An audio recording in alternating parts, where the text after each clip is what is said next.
श्रीगजेन्द्रमोक्षः। श्रीशुक उवाच एवं व्यवसितो बुद्ध्या समाधाय मनोहृदि जजाप परमं जाप्यं प्राग्जन्मन्यनुशिक्षितं। गजेन्द्र उवाच नमो भगवते तस्मै यत एतच्चिदात्मकं पुरुषायादिबीजाय परेशायाभिधीमहि यस्मिन्निदं यतश्चेदं येनेदं य इदं स्वयं योऽस्मात् परस्माच्च परस्तं प्रपद्ये स्वयंभुवम्। यः स्वात्मनीदं निजमाययार्पितं क्वचिद्विभातं क्व च तत्तिरोहितम् अविद्धदृक्साक्षुभयं तदीक्षते स आत्ममूलोऽवतु मां परात्परः। कालेन पञ्चत्वमितेषु कृत्स्नसो लोकेषु पालेषु च सर्वहेतुषु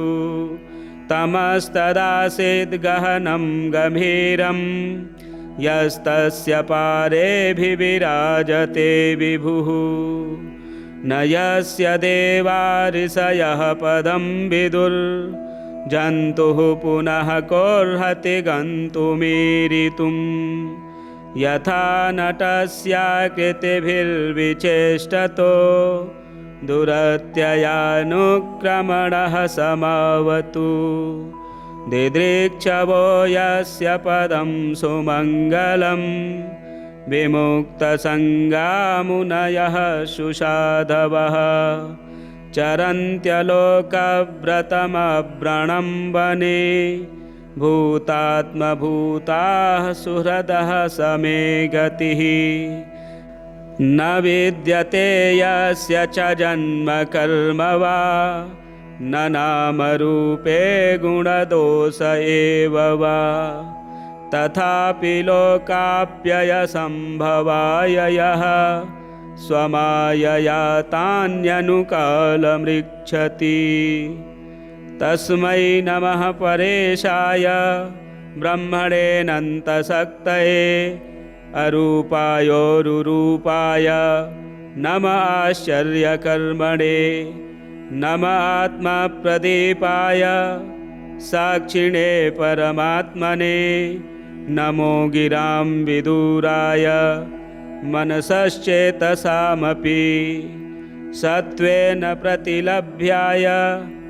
नैष्कर्मेण विपश्चिता नमः कैवल्यनाथाय निर्वाणसुखसंविदे नमः शान्ताय घोराय मूढाय गुणधर्मिणे निर्विशेषाय साम्याय नमो ज्ञानघनाय च क्षेत्रज्ञाय नमस्तुभ्यं सर्वाध्यक्षाय साक्षिणे पुरुषायात्ममूलाय मूलप्रकृतये नमः सर्वेन्द्रियगुणद्रष्टे सर्वप्रत्ययहेतवे असताक्षाय योक्ताय सदाभासाय ते नमः। नमो नमस्तेऽखिलकारणाय निष्कारणायाद्भुतकारणाय सर्वागमाम्नाय महार्णवाय नमोपवर्गाय परायणाय गुणारणिक्षन्नचिदोष्मपाय तच्छोभविस्फूर्जितमानसाय नैष्कर्म्यभावेन विवर्जितागम स्वयं प्रकाशाय नमस्करोमि। माद्रक्प्रपन्नपशुपाशविमोक्षणाय मुक्ताय भूरिकरुणाय नमोलयाय स्वांशेन सर्वतनुभृन्मनसे प्रतीत प्रत्यग्दृशे भगवते बृहते नमस्ते।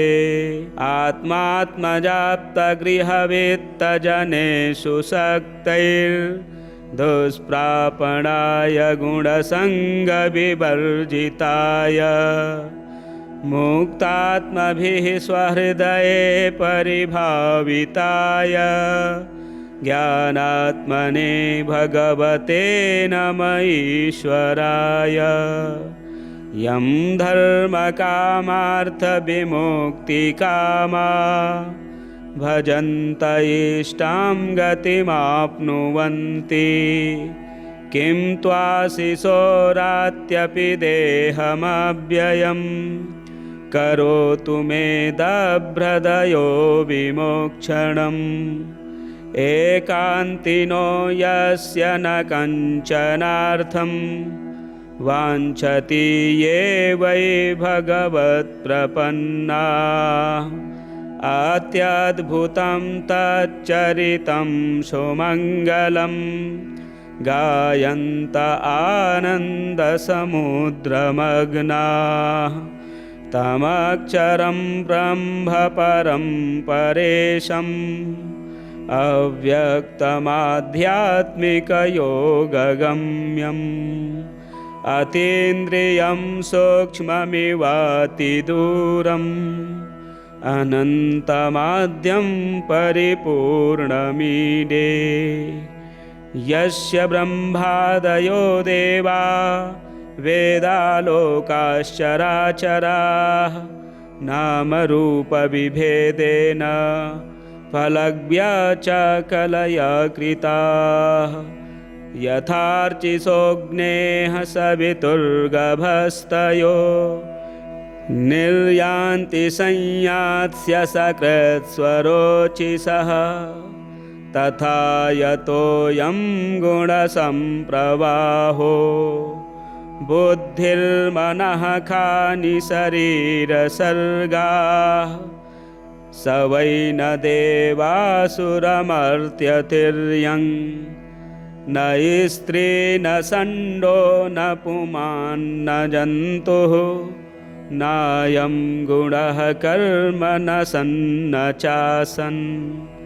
निषेधशेषो जयतादशेषः जिजीविषेनाहमिहामुया किम् अन्तर्बहिश्चावृतये भयोऽन्या इच्छामि कालेन न यस्य विप्लवस्तस्यात्मलोकावरणस्य मोक्षम्। सोऽहं विश्वसृजं विश्वमविश्वं विश्ववेदसं विश्वात्मानमजं ब्रह्म प्रणतोऽस्मि परं पदं।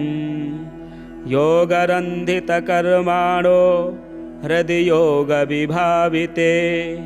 योगिनो यं प्रपश्यन्ति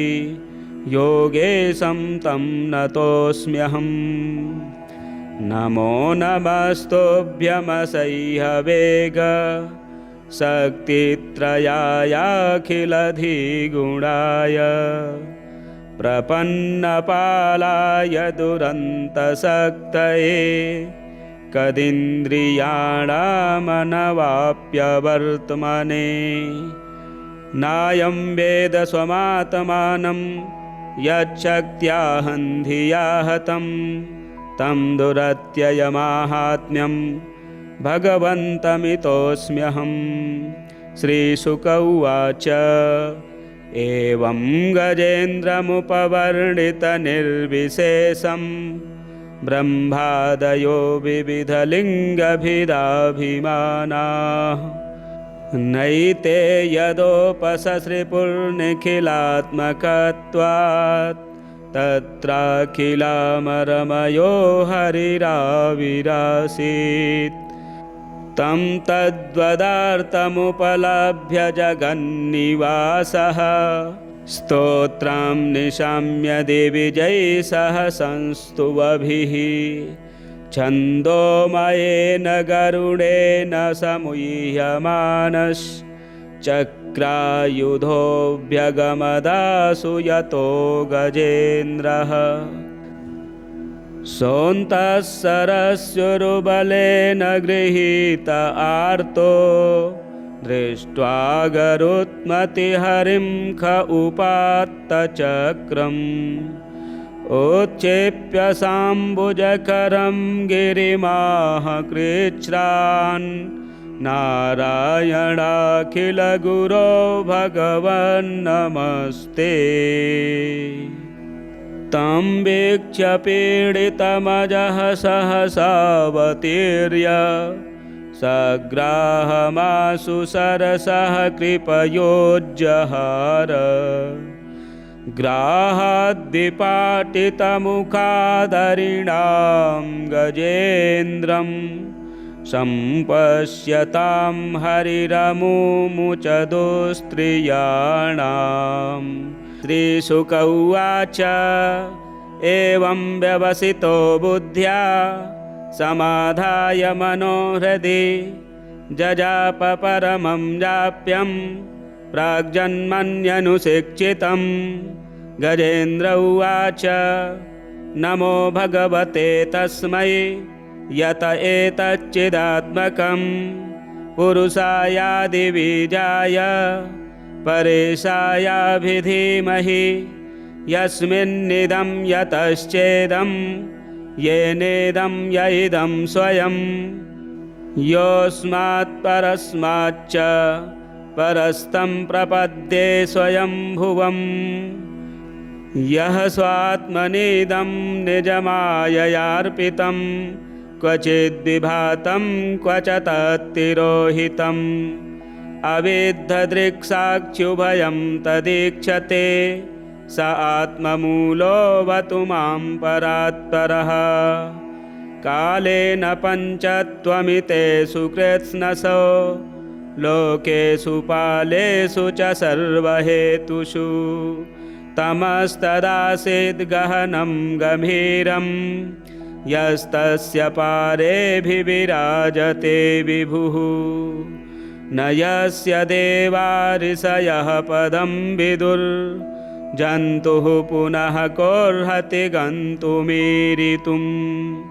यथा नटस्याकृतिभिर्विचेष्टतो दुरत्ययानुक्रमणः समावतु दिदृक्षवो यस्य पदं सुमङ्गलं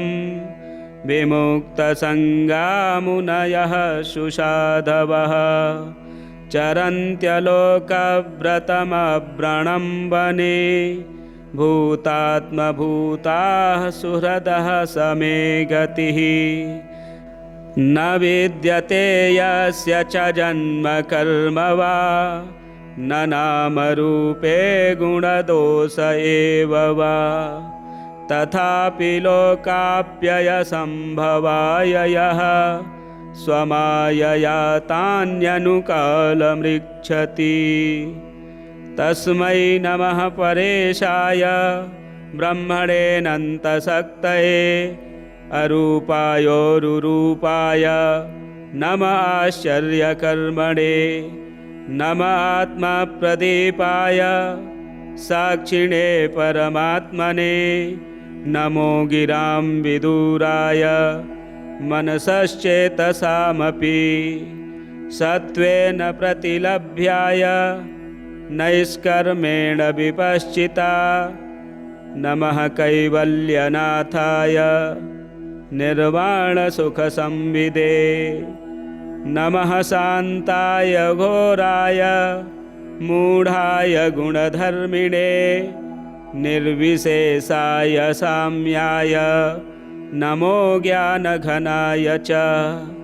क्षेत्रज्ञाय नमस्तुभ्यं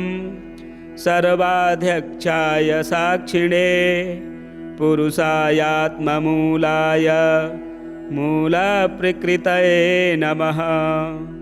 सर्वेन्द्रियगुणद्रष्टे सर्वप्रत्ययहेतवे असताक्षाय योक्ताय सदाभासाय ते नमः। नमो नमस्तेऽखिलकारणाय निष्कारणायाद्भुतकारणाय सर्वागमाम्नाय महार्णवाय नमोपवर्गाय परायणाय गुणारणिक्षन्नचिदोष्मपाय तच्छोभविस्फूर्जितमानसाय नैष्कर्म्यभावेन विवर्जितागम स्वयं प्रकाशाय नमस्करोमि।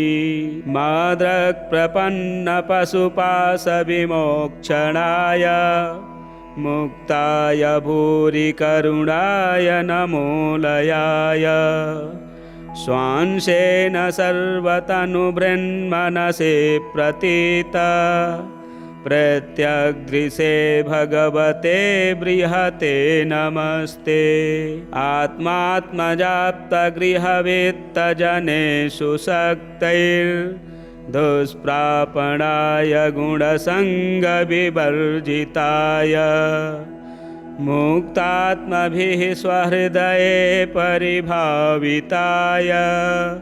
ज्ञानात्मने भगवते नमः ईश्वराय। यं धर्मकामार्थविमुक्तिकामा भजन्त इष्टां गतिमाप्नुवन्ति किं त्वाशिशोरात्यपि देहमव्ययम् करोतु मे दभ्रदयो विमोक्षणम्। एकान्तिनो यस्य न कञ्चनार्थं वाञ्छति ये वै भगवत्प्रपन्नाः अत्यद्भुतं तच्चरितं सुमङ्गलं गायन्त आनन्दसमुद्रमग्नाः तमक्षरं ब्रह्म परं परेशम्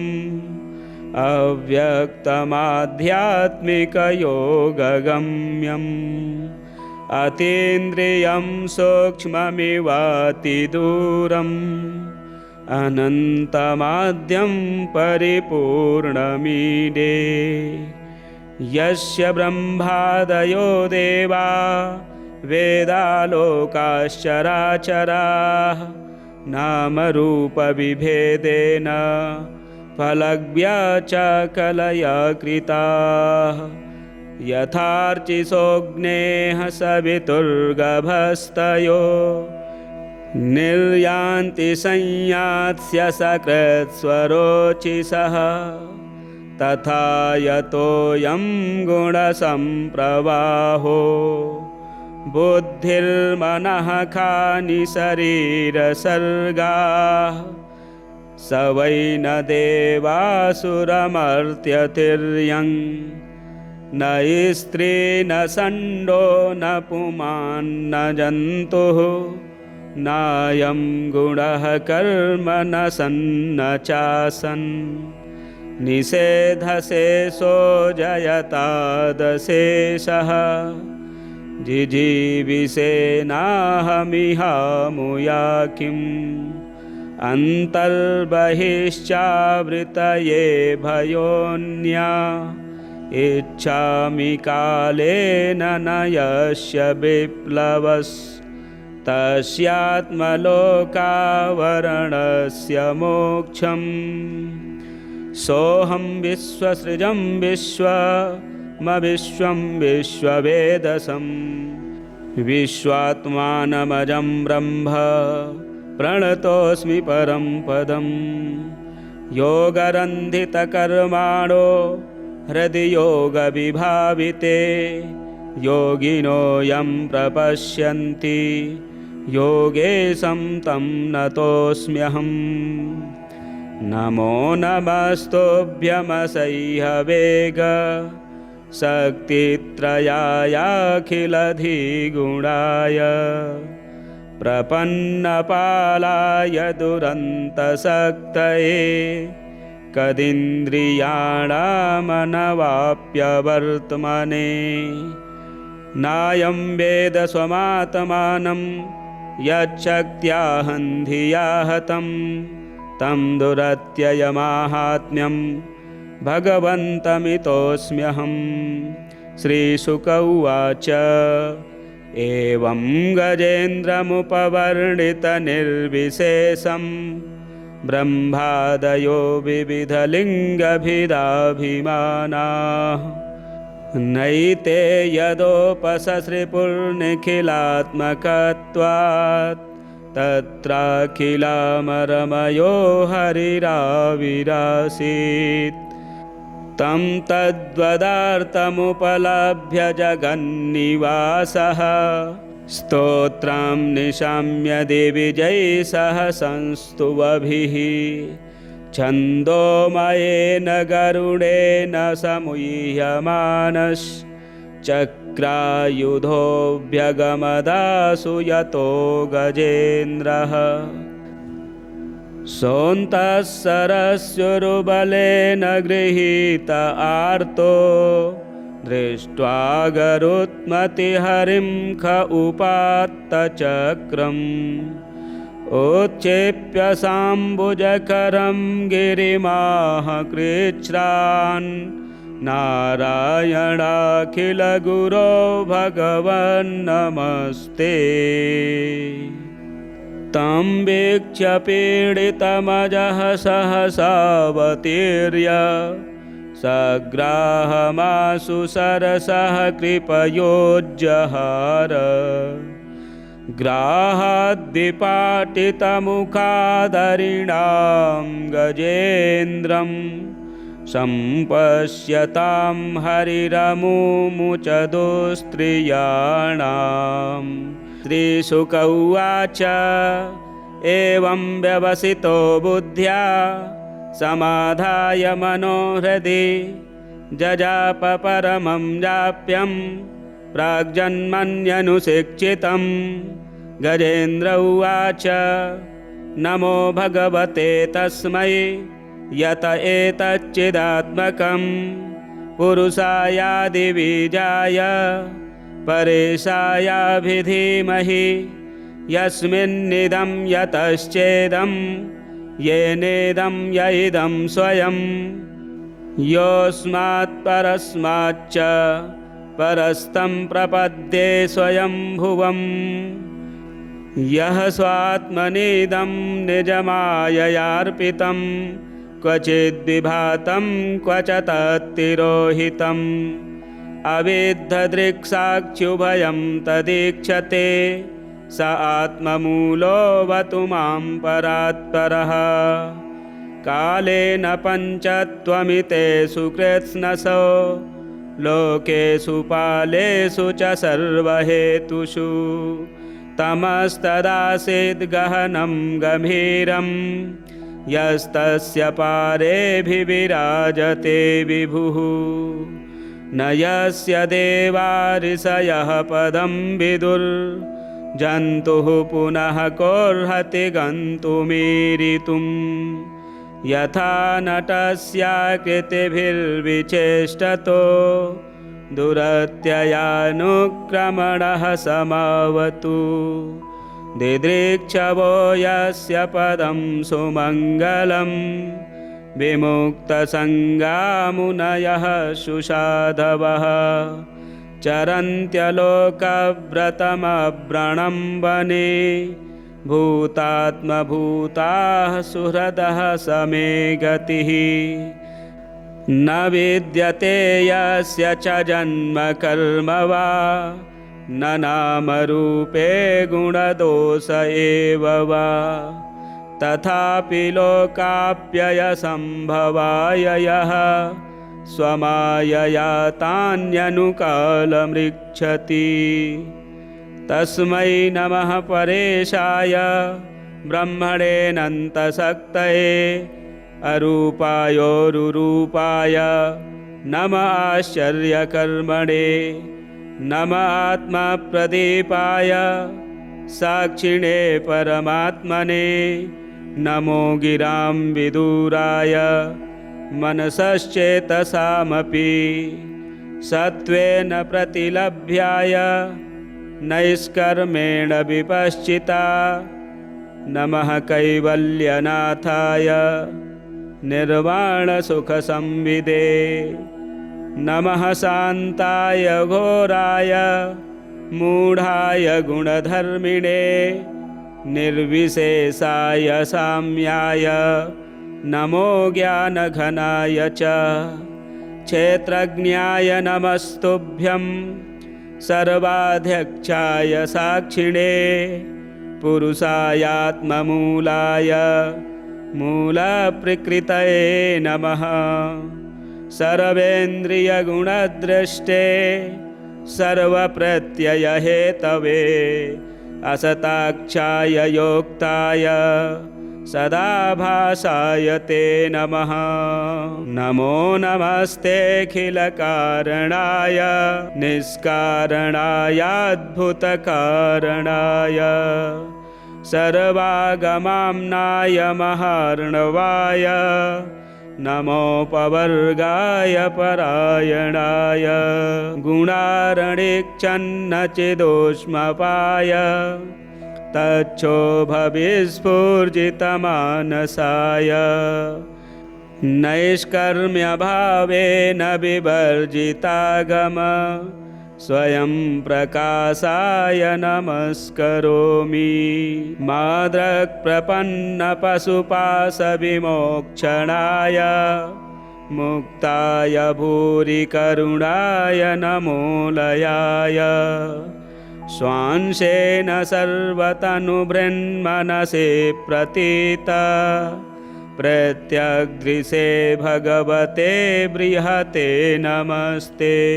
आत्मात्मजाप्तगृहवित्तजनेषु शक्तैर्दुष्प्रापणाय गुणसङ्गविवर्जिताय। मुक्तात्मभिः स्वहृदये परिभाविताय ज्ञानात्मने भगवते नम ईश्वराय।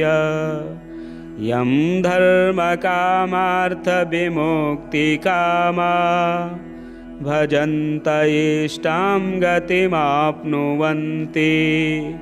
किं त्वाशिशोरात्यपि देहमव्ययम् करोतु मे दभ्रदयो विमोक्षणम्। एकान्तिनो यस्य न कञ्चनार्थं वाञ्छति ये वै भगवत्प्रपन्नाः। अत्यद्भुतं तच्चरितं सुमङ्गलं गायन्त आनन्दसमुद्रमग्नाः। तमक्षरं ब्रह्म परं परेशम् अव्यक्तमाध्यात्मिकयोगगम्यम्। अतीन्द्रियं सूक्ष्ममिवातिदूरम् अनन्तमाद्यं परिपूर्णमीडे। यस्य ब्रह्मादयो देवा वेदालोकाश्चराचराः नामरूपविभेदेन फलव्यचकलया कृताः। यथार्चिसोऽग्नेः सवितुर्गभस्तयो निर्यान्ति संयात्स्य सकृत्स्वरोचिषः। तथा यतोऽयं गुणसम्प्रवाहो बुद्धिर्मनः खानि शरीरसर्गाः। स वै न देवासुरमर्त्यतिर्यं न स्त्री न षण्डो न पुमान्न जन्तुः। नायं गुणः कर्म न सन्न चासन् निषेधशेषो जयतादशेषः। जिजीविषेनाहमिहामुया किम् अन्तर्बहिश्चावृतये भयोऽन्या। इच्छामि कालेन न यस्य विप्लवस् तस्यात्मलोकावरणस्य मोक्षम् सोऽहं विश्वसृजं विश्वमविश्वं विश्ववेदसं विश्वात्मानमजं ब्रह्म प्रणतोऽस्मि परं पदम् योगरन्धितकर्माणो हृदि योगविभाविते योगिनो यं प्रपश्यन्ति योगेशं तं नतोऽस्म्यहम् नमो नमस्तुभ्यमसह्यवेग शक्तित्रयायाखिलधिगुणाय प्रपन्नपालाय दुरन्तशक्तये कदिन्द्रियाणामनवाप्यवर्त्मने नायं वेद स्वमात्मानं यच्छक्त्याहं धिया हतं तं दुरत्ययमाहात्म्यं भगवन्तमितोऽस्म्यहं। श्रीशुक उवाच एवं गजेन्द्रमुपवर्णितनिर्विशेषं ब्रह्मादयो विविधलिङ्गभिदाभिमानाः नैते यदोपससृपुर्निखिलात्मकत्वात् तत्राखिलामरमयो हरिराविरासीत् तं तद्वदार्थमुपलभ्य जगन्निवासः स्तोत्रं निशाम्य दिविजैः सह संस्तुवभिः छन्दोमयेन गरुडेन समुह्यमानश्चक्रायुधोऽभ्यगमदासु यतो गजेन्द्रः सोऽन्तः सरस्युरुबलेन गृहीत आर्तो दृष्ट्वा गरुत्मतिहरिं ख उपात्तचक्रम् उत्क्षेप्य साम्बुजकरं गिरिमाह कृच्छ्रान् नारायणाखिलगुरो भगवन्नमस्ते। तं वीक्ष्य पीडितमजः सहसावतीर्य सग्राहमाशु सरसः कृपयोज्जहार ग्राहाद्विपाटितमुखादरिणां गजेन्द्रं सम्पश्यतां हरिरमुमुच दुस्त्रियाणाम्। श्रीशुक उवाच एवं व्यवसितो बुद्ध्या समाधाय मनोहृदि जजाप परमं जाप्यं प्राग्जन्मन्यनुशिक्षितं। गजेन्द्र उवाच नमो भगवते तस्मै यत एतच्चिदात्मकं पुरुषायादिबीजाय परेशायाभिधीमहि यस्मिन्निदं यतश्चेदं येनेदं य इदं स्वयं योऽस्मात् परस्माच्च परस्तं प्रपद्ये स्वयंभुवम् यः स्वात्मनीदं निजमाययार्पितं क्वचिद्विभातं क्वच तत्तिरोहितम् अविद्धदृक्साक्षुभयं तदीक्षते स आत्ममूलोऽवतु मां परात्परः। कालेन पञ्चत्वमितेषु कृत्स्नसो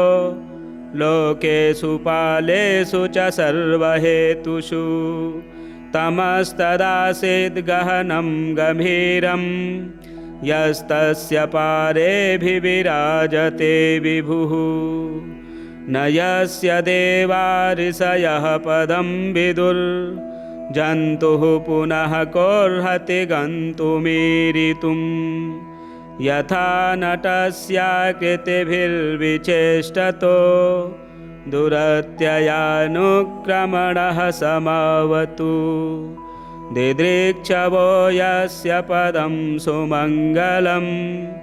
विमुक्तसङ्गा मुनयः सुसाधवः चरन्त्यलोकव्रतमव्रणं वने भूतात्मभूताः सुहृदः समे गतिः न विद्यते यस्य च जन्म कर्म वा न नामरूपे गुणदोष एव वा तथापि लोकाप्ययसम्भवाय यः स्वमायया तान्यनुकालमृच्छति तस्मै नमः परेशाय ब्रह्मणेऽनन्तशक्तये अरूपायोरुरूपाय नमः आश्चर्यकर्मणे नमः आत्मप्रदीपाय साक्षिणे परमात्मने नमो गिरां विदुराय मनसश्चेतसामपि सत्त्वेन प्रतिलभ्याय नैष्कर्मेण विपश्चिता नमः कैवल्यनाथाय निर्वाणसुखसंविदे नमः शान्ताय घोराय मूढाय गुणधर्मिणे निर्विशेषाय साम्याय नमो ज्ञानघनाय च क्षेत्रज्ञाय नमस्तुभ्यं सर्वाध्यक्षाय साक्षिणे पुरुषायात्ममूलाय मूलप्रकृतये नमः सर्वेन्द्रियगुणद्रष्टे सर्वप्रत्ययहेतवे असताक्षाय योक्ताय सदाभासाय ते नमः नमो नमस्तेऽखिलकारणाय निष्कारणायाद्भुतकारणाय सर्वागमाम्नाय महार्णवाय नमोपवर्गाय परायणाय गुणारणिक्षन्नचिदोष्मपाय तच्छोभविस्फूर्जितमानसाय नैष्कर्म्यभावेन विवर्जितागम स्वयं प्रकाशाय नमस्करोमि माद्रक्प्रपन्नपशुपाशविमोक्षणाय मुक्ताय भूरिकरुणाय नमोलयाय स्वांशेन सर्वतनुभृन्मनसे प्रतीत प्रत्यग्दृशे भगवते बृहते नमस्ते आत्मात्मजाप्तगृहवित्तजनेषु शक्तैर्दुष्प्रापणाय गुणसङ्गविवर्जिताय मुक्तात्मभिः स्वहृदये परिभाविताय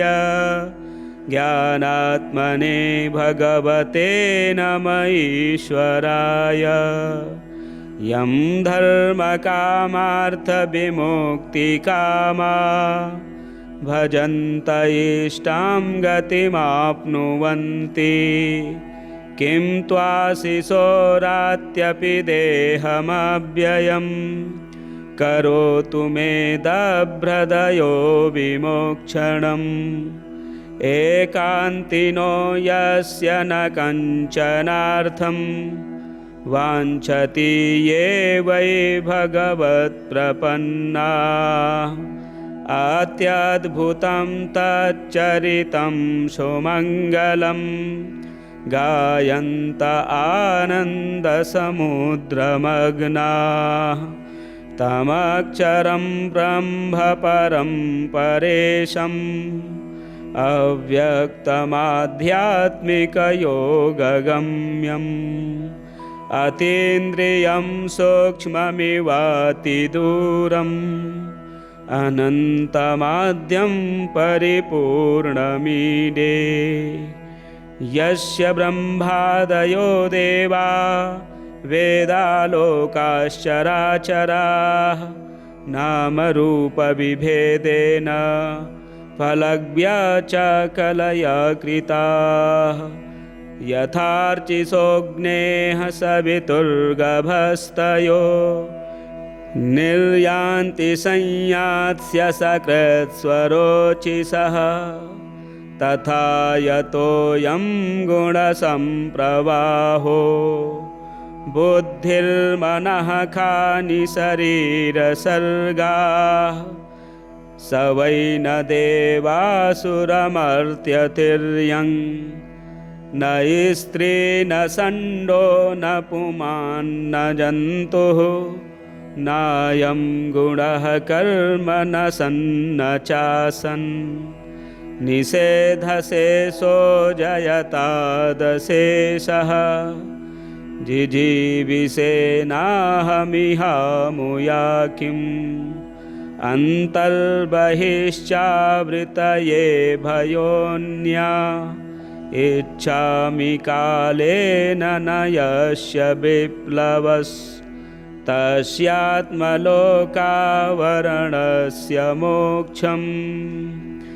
सोऽहं विश्वसृजं विश्वमविश्वं विश्ववेदसं विश्वात्मानमजं ब्रह्म प्रणतोऽस्मि परं पदं योगरन्धितकर्माणो हृदि योगविभाविते योगिनो यं प्रपश्यन्ति योगेशं तं नतोऽस्म्यहम् नमो नमस्तुभ्यमसह्यवेग शक्तित्रयायाखिलधिगुणाय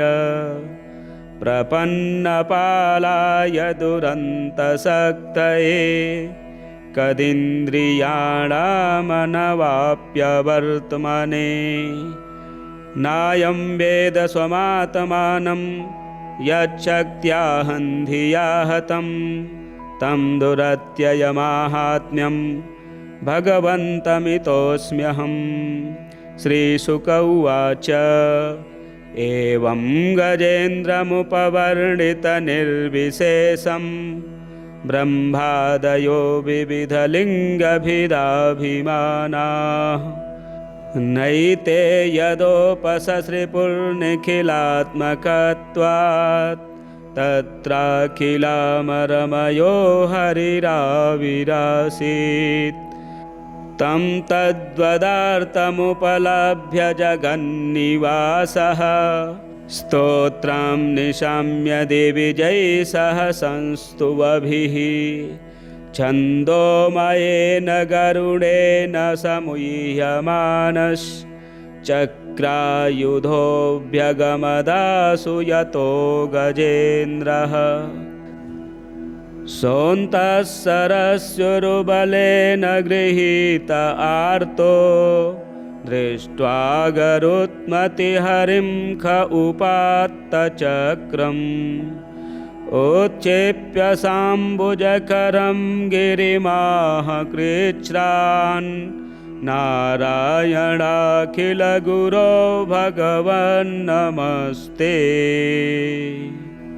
तं वीक्ष्य पीडितमजः सहसावतीर्य सग्राहमाशु सरसः कृपयोज्जहार ग्राहाद्विपाटितमुखादरिणां गजेन्द्रं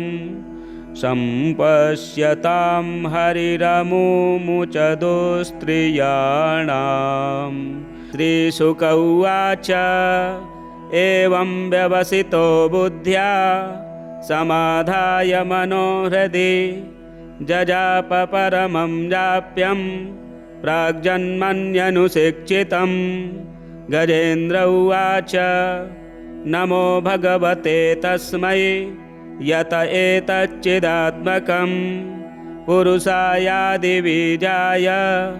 परेशायाभिधीमहि यस्मिन्निदं यतश्चेदं येनेदं य इदं स्वयं योऽस्मात् परस्माच्च परस्तं प्रपद्ये स्वयंभुवम्। यः स्वात्मनीदं निजमाययार्पितं क्वचिद्विभातं क्व च तत्तिरोहितम् अविद्धदृक्साक्षुभयं तदीक्षते स आत्ममूलोऽवतु मां परात्परः कालेन पञ्चत्वमितेषु कृत्स्नसो लोकेषु पालेषु च सर्वहेतुषु तमस्तदासीद् गहनं गभीरं यस्तस्य पारेऽभिविराजते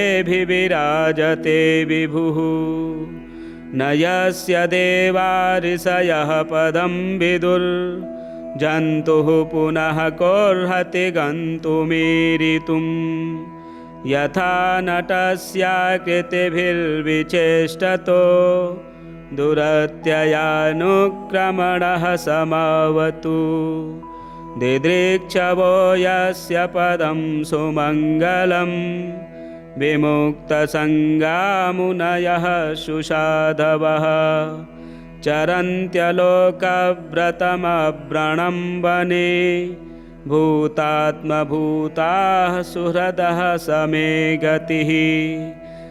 न विद्यते यस्य च जन्म कर्म वा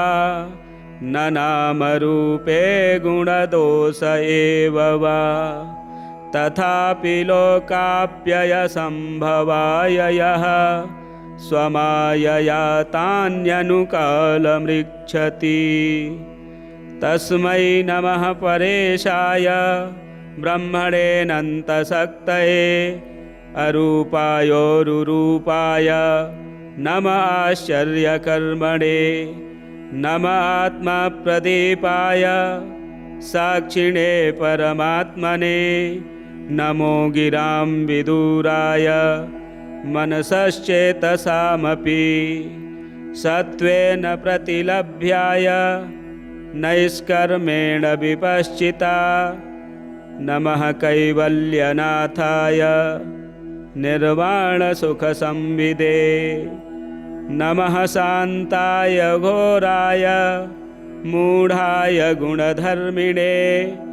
निर्विशेषाय साम्याय नमो ज्ञानघनाय च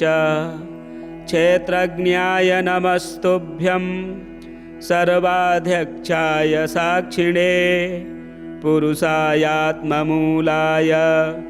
मूलप्रकृतये नमः सर्वेन्द्रियगुणद्रष्टे सर्वप्रत्ययहेतवे असताक्षाय योक्ताय सदाभासाय ते नमः नमो नमस्तेऽखिलकारणाय निष्कारणायाद्भुतकारणाय सर्वागमाम्नाय महार्णवाय नमोपवर्गाय परायणाय गुणारणिक्षन्नचिदोष्मपाय तच्छोभविस्फूर्जितमानसाय नैष्कर्म्यभावेन विवर्जितागम स्वयं प्रकाशाय नमस्करोमि माद्रक्प्रपन्नपशुपाशविमोक्षणाय मुक्ताय भूरि करुणाय नमोलयाय स्वांशेन सर्वतनुभृन्मनसे प्रतीत प्रत्यग्दृशे भगवते बृहते नमस्ते आत्मात्मजाप्तगृहवित्तजनेषु शक्तैर्दुष्प्रापणाय गुणसङ्गविवर्जिताय मुक्तात्मभिः स्वहृदये परिभाविताय ज्ञानात्मने भगवते नमः ईश्वराय यं धर्मकामार्थविमुक्तिकामा भजन्त इष्टां गतिमाप्नुवन्ति किं त्वाशिशोरात्यपि देहमव्ययं करोतु मे दभ्रदयो विमोक्षणम् एकान्तिनो यस्य न कञ्चनार्थं वाञ्छति ये वै भगवत्प्रपन्नाः अत्यद्भुतं तच्चरितं सुमङ्गलं गायन्त आनन्दसमुद्रमग्नाः तमक्षरं ब्रह्म परं परेशम् अव्यक्तमाध्यात्मिकयोगगम्यम् अतीन्द्रियं सूक्ष्ममिवातिदूरम् अनन्तमाद्यं परिपूर्णमीडे यस्य ब्रह्मादयो देवा वेदालोकाश्चराचराः नामरूपविभेदेन फलज्ञा च कलया कृताः यथार्चिसोऽग्नेः सवितुर्गभस्तयो निर्यान्ति संयात्स्य सकृत्स्वरोचिषः तथा यतोऽयं गुणसम्प्रवाहो बुद्धिर्मनः खानि शरीरसर्गाः स वै न देवासुरमर्त्यतिर्यं न स्त्री न षण्डो न पुमान् न जन्तुः नायं गुणः कर्म न सन्न चासन् निषेधशेषो जयतादशेषः जिजीविषेनाहमिहामुया किम् अन्तर्बहिश्चावृतये भयोऽन्या इच्छामि कालेन न यस्य विप्लवस्तस्यात्मलोकावरणस्य मोक्षम् सोऽहं विश्वसृजं विश्वमविश्वं विश्ववेदसं विश्वात्मानमजं ब्रह्म प्रणतोऽस्मि परं पदं योगरन्धितकर्माणो हृदि योगविभाविते योगिनो यं प्रपश्यन्ति योगेशं तं नतोऽस्म्यहम् नमो नमस्तुभ्यमसह्यवेग शक्तित्रयायाखिलधिगुणाय प्रपन्नपालाय दुरन्तशक्तये कदिन्द्रियाणामनवाप्यवर्त्मने नायं वेद स्वमात्मानं यच्छक्त्याहं धिया हतं तं दुरत्ययमाहात्म्यं भगवन्तमितोऽस्म्यहम् श्रीशुक उवाच एवं गजेन्द्रमुपवर्णितनिर्विशेषं ब्रह्मादयो विविधलिङ्गभिदाभिमानाः नैते यदोपससृपुर्निखिलात्मकत्वात् तत्राखिलामरमयो हरिराविरासीत्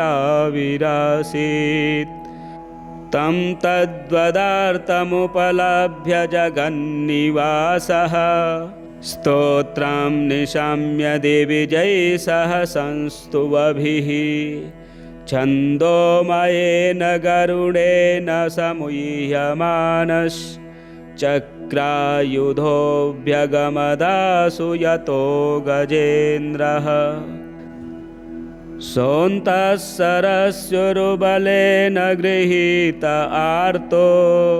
दृष्ट्वा गरुत्मतिहरिं ख उपात्तचक्रम् उत्क्षेप्य साम्बुजकरं गिरिमाह कृच्छ्रान् नारायणाखिलगुरो भगवन्नमस्ते तं वीक्ष्य पीडितमजः सहसावतीर्य सग्राहमाशु सरसः कृपयोज्जहार ग्राहाद्विपाटितमुखादरिणां गजेन्द्रं सम्पश्यतां हरिरमुमुच दुस्त्रियाणाम् श्रीशुक उवाच एवं व्यवसितो बुद्ध्या समाधाय मनोहृदि जजाप परमं जाप्यं प्राग्जन्मन्यनुशिक्षितं। गजेन्द्र उवाच नमो भगवते तस्मै यत एतच्चिदात्मकं पुरुषायादिबीजाय परेशायाभिधीमहि यस्मिन्निदं यतश्चेदं येनेदं य इदं स्वयं योऽस्मात् परस्माच्च परस्तं प्रपद्ये स्वयंभुवम् यः स्वात्मनीदं निजमाययार्पितं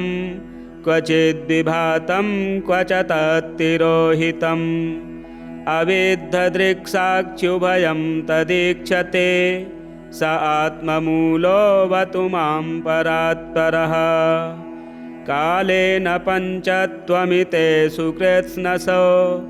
लोकेषु पालेषु च सर्वहेतुषु तमस्तदासीद् गहनं गम्भीरं यस्तस्य पारेऽभिविराजते विभुः। न यस्य देवा ऋषयः पदं विदुर्जन्तुः पुनः कोऽर्हति गन्तुमीरितुम्। यथा नटस्याकृतिभिर्विचेष्टतो दुरत्ययानुक्रमणः समावतु दिदृक्षवो यस्य पदं सुमङ्गलं विमुक्तसङ्गामुनयः सुसाधवः चरन्त्यलोकव्रतमव्रणं वने भूतात्मभूताः सुहृदः समे गतिः। न विद्यते यस्य च जन्म कर्म वा न नामरूपे गुणदोष एव वा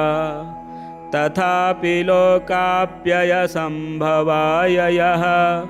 स्वमायया तान्यनुकालमृच्छति। तस्मै नमः परेशाय ब्रह्मणेऽनन्तशक्तये अरूपायोरुरूपाय नमः आश्चर्यकर्मणे नमः आत्मप्रदीपाय साक्षिणे परमात्मने नमो गिरां विदुराय मनसश्चेतसामपि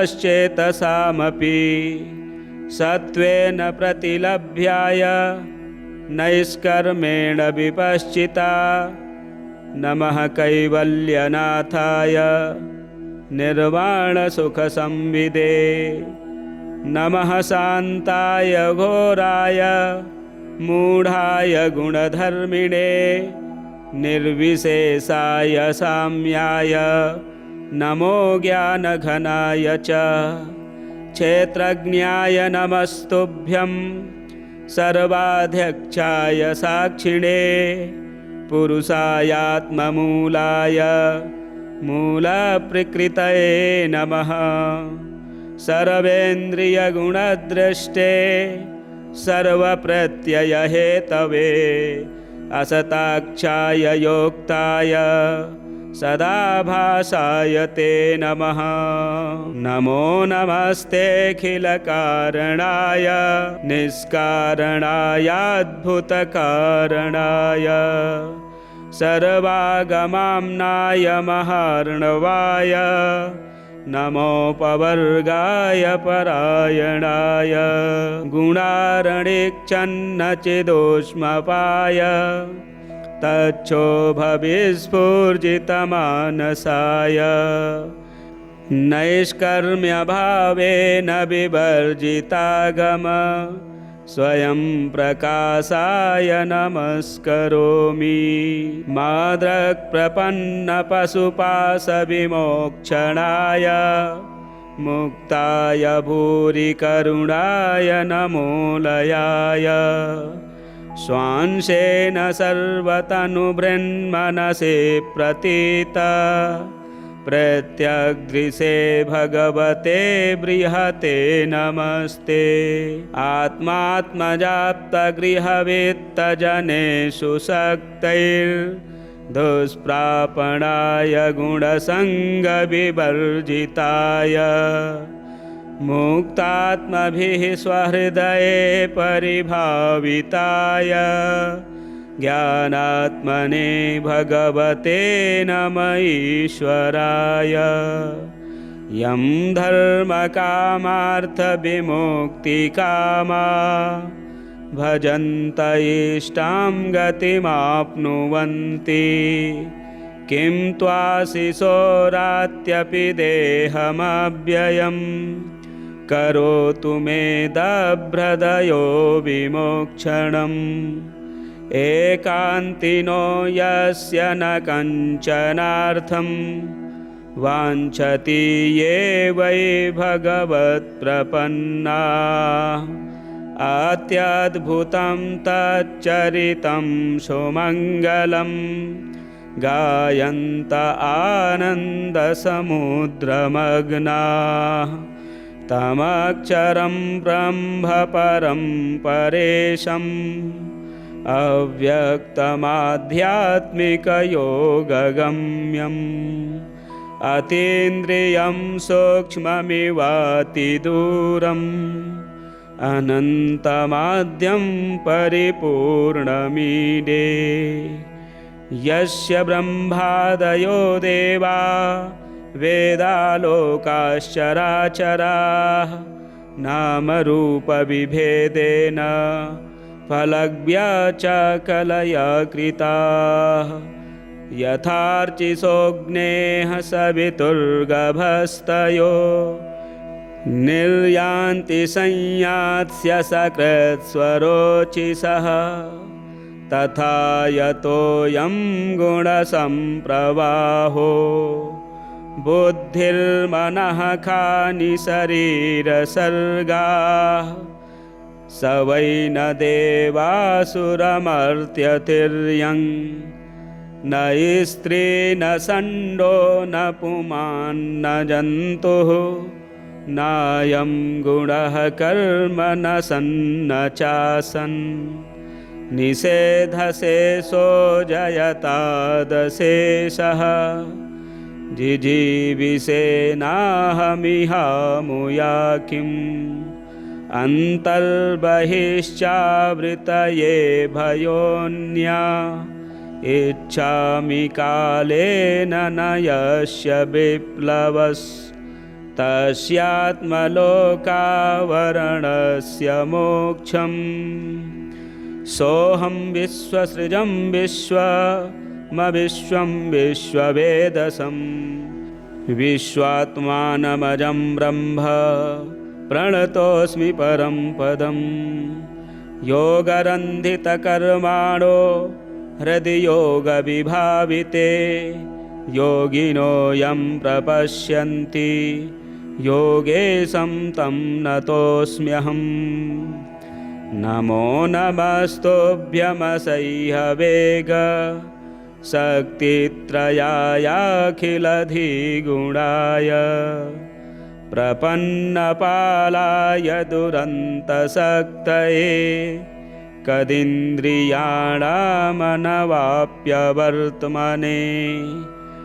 नायं वेद स्वमात्मानं यच्छक्त्याहन्धिया हतं तं दुरत्ययमाहात्म्यं भगवन्तमितोऽस्म्यहं श्रीशुक उवाच एवं गजेन्द्रमुपवर्णितनिर्विशेषं ब्रह्मादयो विविधलिङ्गभिदाभिमानाः नैते यदोपससृपुर्निखिलात्मकत्वात् तत्राखिलामरमयो हरिराविरासीत् तं तद्वदार्थमुपलभ्य जगन्निवासः स्तोत्रं निशाम्य दिविजैः संस्तुवभिः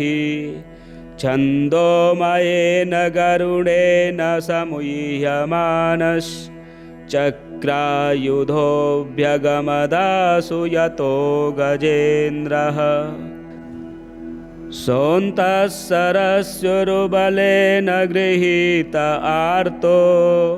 दृष्ट्वा गरुत्मतिहरिं ख उपात्तचक्रम्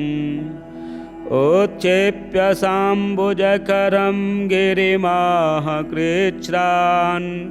नारायणाखिलगुरो भगवन्नमस्ते। तं वीक्ष्य पीडितमजः सहसावतीर्य सग्राहमाशु सरसः कृपयोज्जहार ग्राहाद्विपाटितमुखादरिणां गजेन्द्रं सम्पश्यतां हरिरमुमुचदुस्त्रियाणाम्। श्रीशुक उवाच एवं व्यवसितो बुद्ध्या समाधाय मनोहृदि जजाप परमं जाप्यं प्राग्जन्मन्यनुशिक्षितं। गजेन्द्र उवाच नमो भगवते तस्मै यत एतच्चिदात्मकं पुरुषायादिबीजाय परेशायाभिधीमहि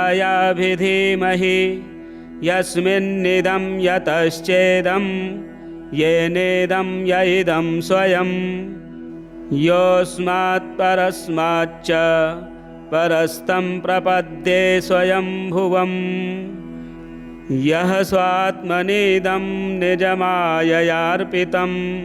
क्वचिद्विभातं क्व च तत्तिरोहितम् अविद्धदृक्साक्षुभयं तदीक्षते स आत्ममूलोऽवतु मां परात्परः। कालेन पञ्चत्वमितेषु कृत्स्नसो लोकेषु पालेषु च सर्वहेतुषु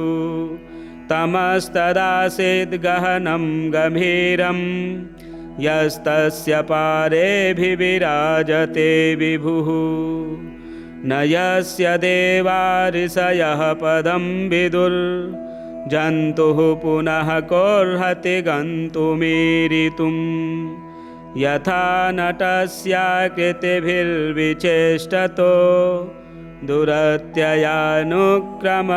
समावतु दिदृक्षवो यस्य पदं सुमङ्गलं विमुक्तसङ्गामुनयः सुसाधवः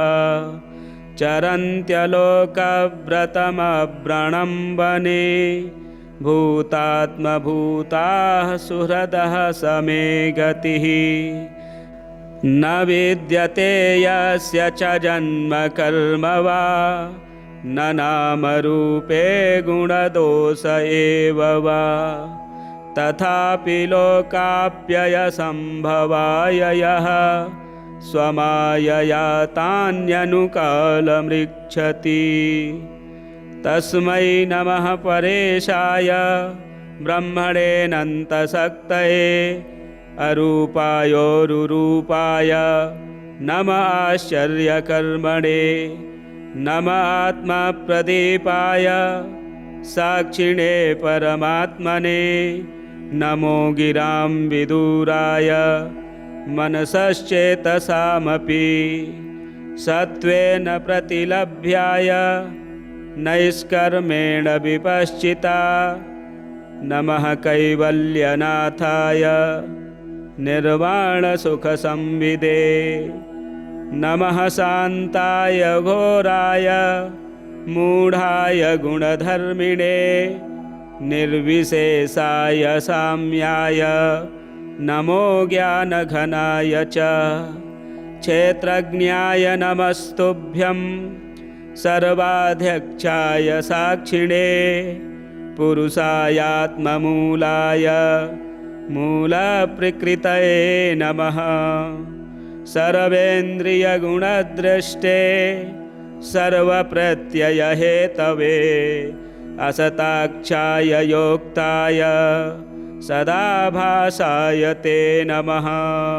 नमो नमस्तेऽखिलकारणाय निष्कारणायाद्भुतकारणाय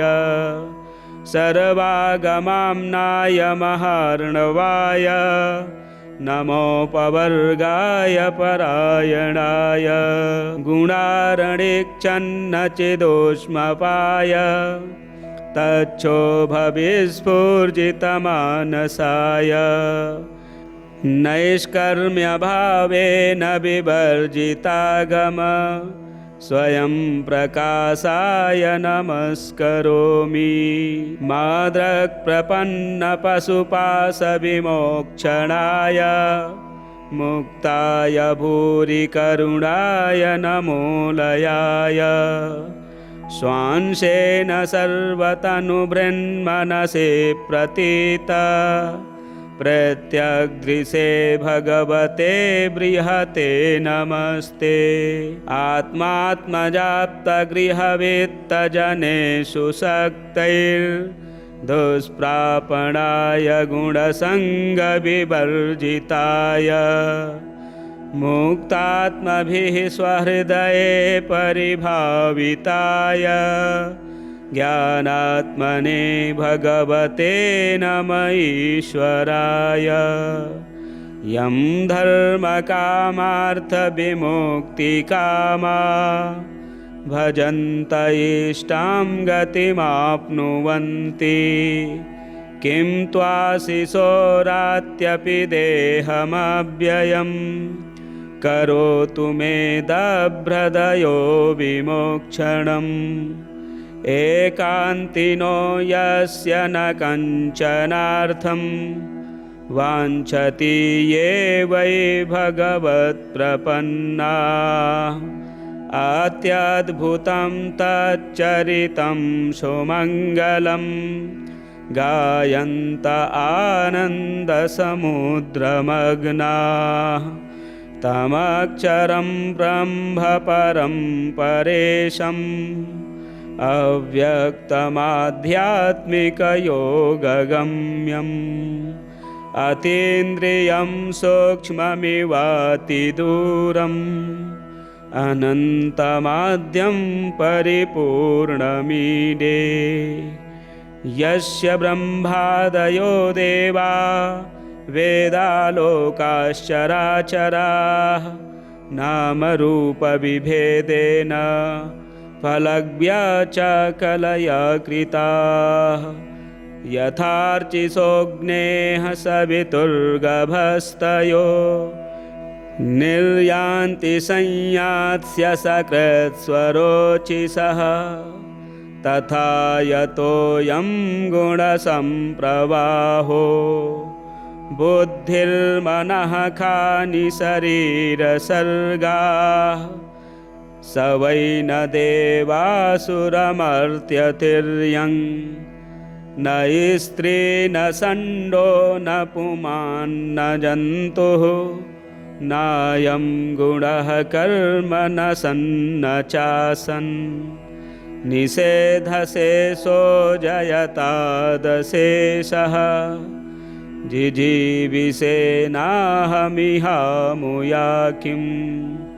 अन्तर्बहिश्चावृतये भयोऽन्या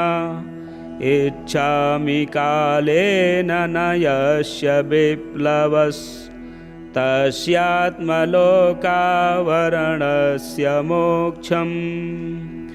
सोऽहं विश्वसृजं विश्वमविश्वं विश्ववेदसं विश्वात्मानमजं ब्रह्म प्रणतोऽस्मि परं पदं योगरन्धितकर्माणो हृदि योगविभाविते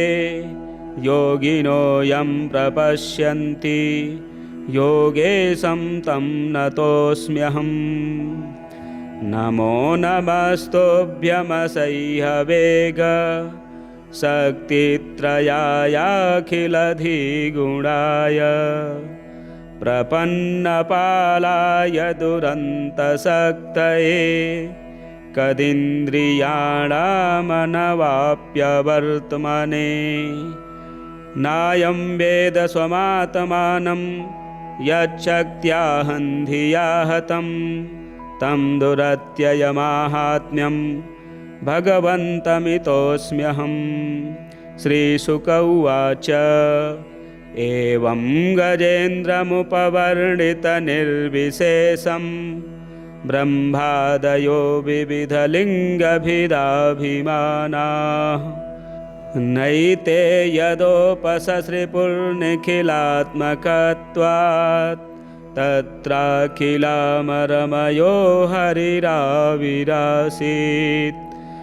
तं तद्वदार्थमुपलभ्य जगन्निवासः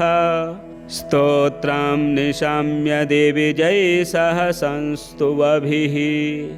छन्दोमयेन गरुडेन समुह्यमानश्चक्रायुधोऽभ्यगमदासु यतो गजेन्द्रः सोऽन्तः सरस्युरुबलेन गृहीत आर्तो दृष्ट्वा गरुत्मतिहरिं ख उपात्तचक्रम् उत्क्षेप्य साम्बुजकरं गिरिमाह कृच्छ्रान् नारायणाखिलगुरो भगवन्नमस्ते तं वीक्ष्य पीडितमजः सहसावतीर्य सग्राहमाशु सरसः कृपयोज्जहार ग्राहाद्विपाटितमुखादरिणां गजेन्द्रं सम्पश्यतां हरिरमुमुचदुस्त्रियाणाम् श्रीशुक उवाच एवं व्यवसितो बुद्ध्या समाधाय मनोहृदि जजाप परमं जाप्यं प्राग्जन्मन्यनुशिक्षितं गजेन्द्र उवाच नमो भगवते तस्मै यत एतच्चिदात्मकं पुरुषायादिबीजाय परेशायाभिधीमहि यस्मिन्निदं यतश्चेदं येनेदं य इदं स्वयं योऽस्मात् परस्माच्च परस्तं प्रपद्ये स्वयंभुवम् यः स्वात्मनीदं निजमाययार्पितं क्वचिद्विभातं क्व च तत्तिरोहितम् अविद्धदृक्साक्षुभयं तदीक्षते स आत्ममूलोऽवतु मां परात्परः कालेन पञ्चत्वमितेषु कृत्स्नसो लोकेषु पालेषु च सर्वहेतुषु तमस्तदासीद् गहनं गभीरं यस्तस्य पारेऽभिविराजते विभुः न यस्य देवा ऋषयः पदं विदुर्जन्तुः पुनः कोऽर्हति गन्तुमीरितुम् यथा नटस्याकृतिभिर्विचेष्टतो दुरत्ययानुक्रमणः समावतु दिदृक्षवो यस्य पदं सुमङ्गलं विमुक्तसङ्गामुनयः सुसाधवः चरन्त्यलोकव्रतमव्रणं वने भूतात्मभूताः सुहृदः समे गतिः न विद्यते यस्य च जन्म कर्म वा न नामरूपे गुणदोष एव वा तथापि लोकाप्ययसम्भवाय यः स्वमायया तान्यनुकालमृच्छति तस्मै नमः परेशाय ब्रह्मणेऽनन्तशक्तये अरूपायोरुरूपाय नमः आश्चर्यकर्मणे नमः आत्मप्रदीपाय साक्षिणे परमात्मने नमो गिरां विदुराय मनसश्चेतसामपि सत्त्वेन प्रतिलभ्याय नैष्कर्मेण विपश्चिता नमः कैवल्यनाथाय निर्वाणसुखसंविदे नमः शान्ताय घोराय मूढाय गुणधर्मिणे निर्विशेषाय साम्याय नमो ज्ञानघनाय च क्षेत्रज्ञाय नमस्तुभ्यं सर्वाध्यक्षाय साक्षिणे पुरुषायात्ममूलाय मूलप्रकृतये नमः सर्वेन्द्रियगुणद्रष्टे सर्वप्रत्ययहेतवे असताक्षाय योक्ताय सदाभासाय ते नमः नमो नमस्तेऽखिलकारणाय निष्कारणायाद्भुतकारणाय सर्वागमाम्नाय महार्णवाय नमोपवर्गाय परायणाय गुणारणिक्षन्नचिदोष्मपाय तच्छोभविस्फूर्जितमानसाय नैष्कर्म्यभावेन विवर्जितागम स्वयं प्रकाशाय नमस्करोमि माद्रक्प्रपन्नपशुपाशविमोक्षणाय मुक्ताय भूरिकरुणाय नमोलयाय स्वांशेन सर्वतनुभृन्मनसे प्रतीत प्रत्यग्दृशे भगवते बृहते नमस्ते आत्मात्मजाप्तगृहवित्तजनेषु शक्तैर्दुष्प्रापणाय गुणसङ्गविवर्जिताय मुक्तात्मभिः स्वहृदये परिभाविताय ज्ञानात्मने भगवते नमः ईश्वराय यं धर्मकामार्थविमुक्तिकामा भजन्त इष्टां गतिमाप्नुवन्ति किं त्वाशिशोरात्यपि देहमव्ययम् करोतु मे दभ्रदयो विमोक्षणम् एकान्तिनो यस्य न कञ्चनार्थं वाञ्छति ये वै भगवत्प्रपन्ना अत्यद्भुतं तच्चरितं सुमङ्गलं गायन्त आनन्दसमुद्रमग्नाः तमक्षरं ब्रह्म परं परेशम् अव्यक्तमाध्यात्मिकयोगगम्यम् अतीन्द्रियं सूक्ष्ममिवातिदूरम् अनन्तमाद्यं परिपूर्णमीडे यस्य ब्रह्मादयो देवा वेदालोकाश्चराचराः नामरूपविभेदेन फलव्याचकलया कृताः यथार्चिसोऽग्नेः सवितुर्गभस्तयो निर्यान्ति संयात्स्य सकृत्स्वरोचिषः तथा यतोऽयं गुणसम्प्रवाहो बुद्धिर्मनः खानि शरीरसर्गाः स वै न देवासुरमर्त्यतिर्यं न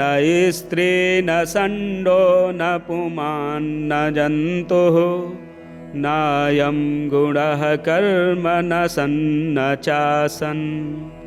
निषेधशेषो जयतादशेषः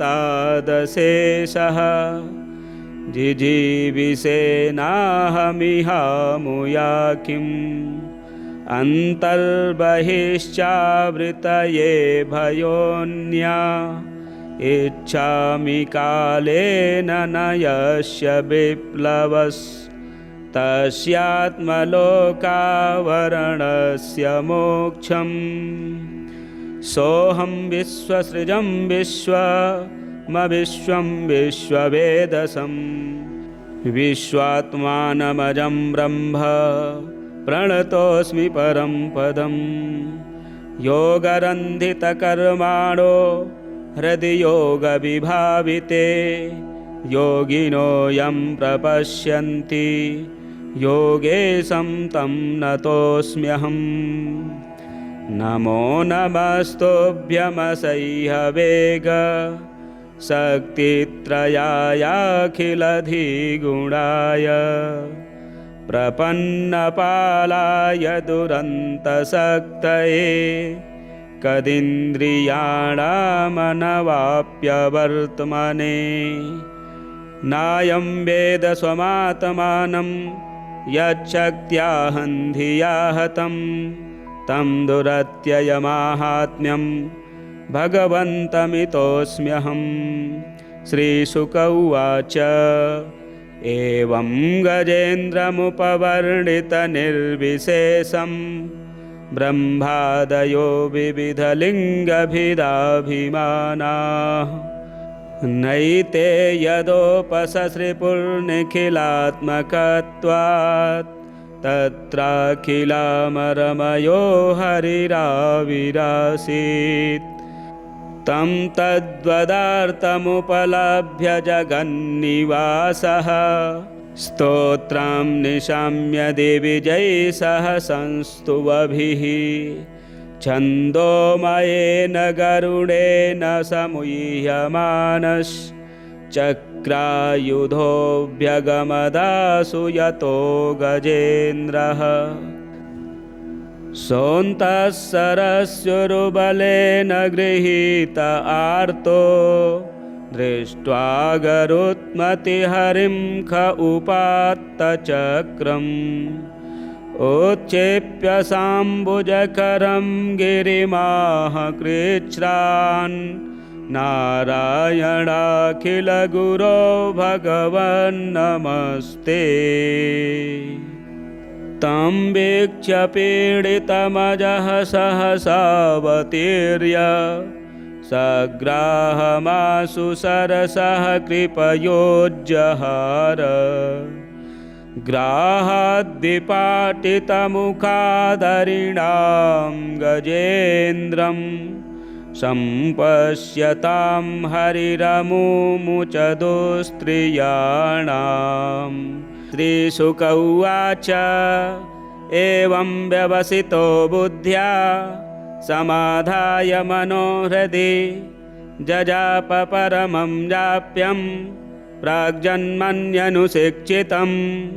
गजेन्द्र उवाच नमो भगवते तस्मै यत एतच्चिदात्मकं पुरुषायादिबीजाय परेशायाभिधीमहि यस्मिन्निदं यतश्चेदं येनेदं य इदं स्वयं योऽस्मात् परस्माच्च परस्तं प्रपद्ये स्वयंभुवम्। यः स्वात्मनीदं निजमाययार्पितं क्वचिद्विभातं क्वच तत्तिरोहितम् अविद्धदृक्साक्षुभयं तदीक्षते स आत्ममूलोऽवतु मां परात्परः। कालेन पञ्चत्वमितेषु कृत्स्नसो लोकेषु पालेषु च सर्वहेतुषु तमस्तदासीद् गहनं गम्भीरं यस्तस्य पारेऽभिविराजते विभुः। न यस्य देवा ऋषयः पदं विदुर्जन्तुः पुनः कोऽर्हति गन्तुमीरितुम्। यथा नटस्याकृतिभिर्विचेष्टतो दुरत्ययानुक्रमणः समावतु दिदृक्षवो यस्य पदं सुमङ्गलं विमुक्तसङ्गामुनयः सुसाधवः चरन्त्यलोकव्रतमव्रणं वने भूतात्मभूताः सुहृदः समे गतिः। न विद्यते यस्य च जन्म कर्म वा न नामरूपे गुणदोष एव वा तथापि लोकाप्ययसम्भवाय यः स्वमायया तान्यनुकालमृच्छति तस्मै नमः परेशाय ब्रह्मणेऽनन्तशक्तये अरूपायोरुरूपाय नमः आश्चर्यकर्मणे नमः आत्मप्रदीपाय साक्षिणे परमात्मने नमो गिरां विदुराय मनसश्चेतसामपि सत्त्वेन प्रतिलभ्याय नैष्कर्मेण विपश्चिता नमः कैवल्यनाथाय निर्वाणसुखसंविदे नमः शान्ताय घोराय मूढाय गुणधर्मिणे निर्विशेषाय साम्याय नमो ज्ञानघनाय च क्षेत्रज्ञाय नमस्तुभ्यं सर्वाध्यक्षाय साक्षिणे पुरुषायात्ममूलाय मूलप्रकृतये नमः सर्वेन्द्रियगुणदृष्टे सर्वप्रत्ययहेतवे असताक्षाय योक्ताय सदाभासाय ते नमः नमो नमस्तेऽखिलकारणाय निष्कारणायाद्भुतकारणाय सर्वागमाम्नाय महार्णवाय नमोपवर्गाय परायणाय गुणारणिक्षन्नचिदोष्मपाय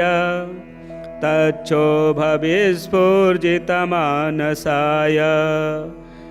नैष्कर्म्यभावेन विवर्जितागम स्वयं प्रकाशाय नमस्करोमि माद्रक्प्रपन्नपशुपाशविमोक्षणाय मुक्ताय भूरिकरुणाय नमोलयाय स्वांशेन सर्वतनुभृन्मनसे प्रतीत प्रत्यग्दृशे भगवते बृहते नमस्ते आत्मात्मजाप्तगृहवित्तजनेषु शक्तैर्दुष्प्रापणाय गुणसङ्गविवर्जिताय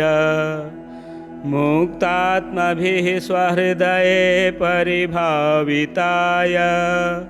ज्ञानात्मने भगवते नम ईश्वराय यं धर्मकामार्थविमुक्तिकामा भजन्त इष्टां गतिमाप्नुवन्ति किं त्वाशिशोरात्यपि देहमव्ययम् करोतु मे दभ्रदयो विमोक्षणम् एकान्तिनो यस्य न कञ्चनार्थं वाञ्छति ये वै भगवत्प्रपन्नाः अत्यद्भुतं तच्चरितं सुमङ्गलं गायन्त आनन्दसमुद्रमग्नाः तमक्षरं ब्रह्म परं परेशम् अव्यक्तमाध्यात्मिकयोगगम्यम् अतीन्द्रियं सूक्ष्ममिवातिदूरम् अनन्तमाद्यं परिपूर्णमीडे यस्य ब्रह्मादयो देवा वेदालोकाश्चराचराः नामरूपविभेदेन फलव्यचकलया कृताः यथार्चिसोऽग्नेः सवितुर्गभस्तयो निर्यान्ति संयात्स्य सकृत्स्वरोचिषः तथा यतोऽयं गुणसम्प्रवाहो बुद्धिर्मनः खानि शरीरसर्गाः स वै न देवासुरमर्त्यतिर्यं न स्त्री न षण्डो न पुमान्न जन्तुः नायं गुणः कर्म न सन्न चासन् निषेधशेषो जयतादशेषः जिजीविषेनाहमिहामुया किम् अन्तर्बहिश्चावृतये भयोऽन्या इच्छामि कालेन न यस्य विप्लवस् तस्यात्मलोकावरणस्य मोक्षम् सोऽहं विश्वसृजं विश्वं विश्ववेदसं विश्वात्मानमजं ब्रह्म प्रणतोऽस्मि परं पदम् योगरन्धितकर्माणो हृदि योगविभाविते योगिनो यं प्रपश्यन्ति योगेशं तं नतोऽस्म्यहम् नमो नमस्तुभ्यमसह्यवेग शक्तित्रयायाखिलधिगुणाय प्रपन्नपालाय दुरन्तशक्तये कदिन्द्रियाणामनवाप्यवर्त्मने नायं वेद स्वमात्मानं यच्छक्त्याहं धिया हतं तं दुरत्ययमाहात्म्यं भगवन्तमितोऽस्म्यहम् श्रीशुक उवाच एवं गजेन्द्रमुपवर्णितनिर्विशेषं ब्रह्मादयो विविधलिङ्गभिदाभिमानाः नैते यदोपससृपुर्निखिलात्मकत्वात् तत्राखिलामरमयो हरिराविरासीत्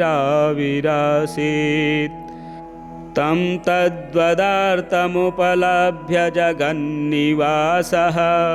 स्तोत्रं निशाम्य दिविजैः सह संस्तुवभिः छन्दोमयेन गरुडेन समुह्यमानश्चक्रायुधोऽभ्यगमदासु यतो गजेन्द्रः सोऽन्तः सरस्युरुबलेन गृहीत आर्तो दृष्ट्वा गरुत्मतिहरिं ख उपात्तचक्रम् उत्क्षेप्य साम्बुजकरं गिरिमाह कृच्छ्रान् नारायणाखिलगुरो भगवन्नमस्ते तं वीक्ष्य पीडितमजः सहसावतीर्य सग्राहमाशु सरसः कृपयोज्जहार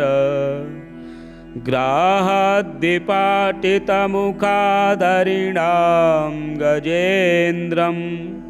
सम्पश्यतां हरिरमुमुच दुस्त्रियाणाम् श्रीशुक उवाच एवं व्यवसितो बुद्ध्या समाधाय मनोहृदि जजाप परमं जाप्यं प्राग्जन्मन्यनुशिक्षितं गजेन्द्र उवाच नमो भगवते तस्मै यत एतच्चिदात्मकं पुरुषायादिबीजाय परेशायाभिधीमहि यस्मिन्निदं यतश्चेदं येनेदं य इदं स्वयं योऽस्मात् परस्माच्च परस्तं प्रपद्ये स्वयंभुवम् यः स्वात्मनीदं निजमाययार्पितं क्वचिद्विभातं क्व च तत्तिरोहितम् अविद्धदृक्साक्षुभयं तदीक्षते स आत्ममूलोऽवतु मां परात्परः कालेन पञ्चत्वमितेषु कृत्स्नसो लोकेषु पालेषु च सर्वहेतुषु तमस्तदासीद् गहनं गम्भीरं यस्तस्य पारेऽभिविराजते विभुः न यस्य देवा ऋषयः पदं विदुर्जन्तुः पुनः कोऽर्हति गन्तुमीरितुं यथा नटस्याकृतिभिर्विचेष्टतो दुरत्ययानुक्रमणः समावतु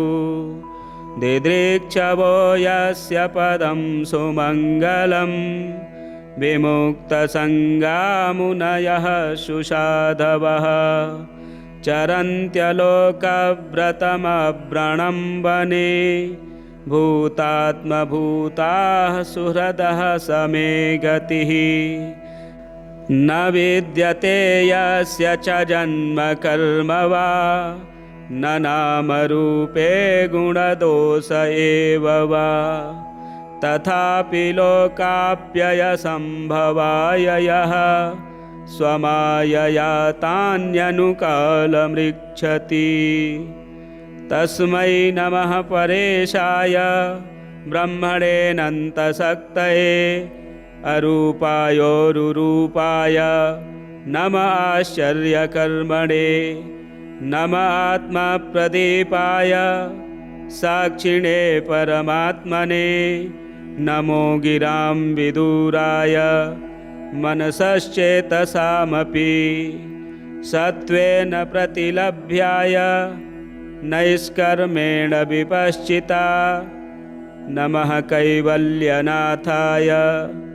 निर्वाणसुखसंविदे नमः शान्ताय घोराय मूढाय गुणधर्मिणे निर्विशेषाय साम्याय नमो ज्ञानघनाय च क्षेत्रज्ञाय नमस्तुभ्यं सर्वाध्यक्षाय साक्षिणे पुरुषायात्ममूलाय मूलप्रकृतये नमः सर्वेन्द्रियगुणद्रष्टे सर्वप्रत्ययहेतवे असताक्षाय योक्ताय सदाभासाय ते नमः नमो नमस्तेऽखिलकारणाय निष्कारणायाद्भुतकारणाय सर्वागमाम्नाय महार्णवाय नमोपवर्गाय परायणाय गुणारणिक्षन्नचिदोष्मपाय तच्छोभविस्फूर्जितमानसाय नैष्कर्म्यभावेन विवर्जितागम स्वयं प्रकाशाय नमस्करोमि माद्रक्प्रपन्नपशुपाशविमोक्षणाय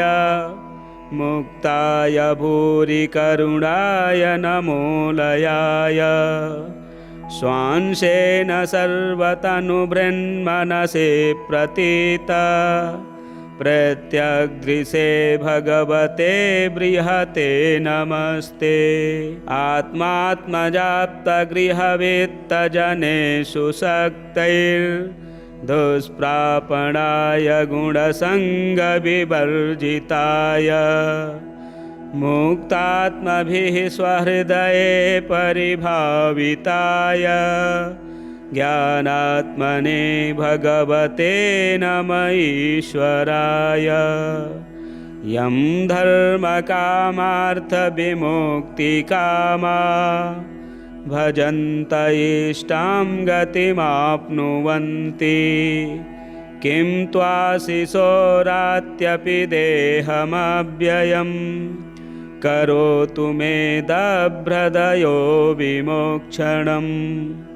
एकान्तिनो यस्य न कञ्चनार्थं वाञ्छति ये वै भगवत्प्रपन्नाः अत्यद्भुतं तच्चरितं सुमङ्गलं गायन्त आनन्दसमुद्रमग्नाः तमक्षरं ब्रह्म परं परेशम्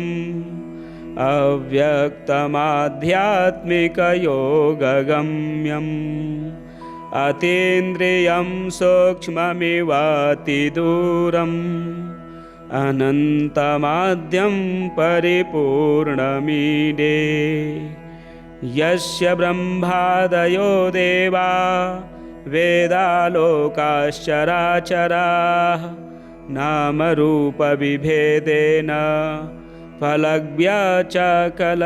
कृताः यथार्चिसोऽग्नेः सवितुर्गभस्तयो निर्यान्ति संयात्स्य सकृत्स्वरोचिषः तथा यतोऽयं गुणसम्प्रवाहो बुद्धिर्मनः खानि शरीरसर्गाः स वै न देवासुरमर्त्यतिर्यं न स्त्री न षण्डो न पुमान् न जन्तुः नायं गुणः कर्म न सन्न चासन् निषेधशेषो जयतादशेषः जिजीविषेनाहमिहामुया किम् अन्तर्बहिश्चावृतये भयोऽन्या इच्छामि कालेन न यस्य विप्लवस् तस्यात्मलोकावरणस्य मोक्षम् सोऽहं विश्वसृजं विश्वमविश्वं विश्ववेदसं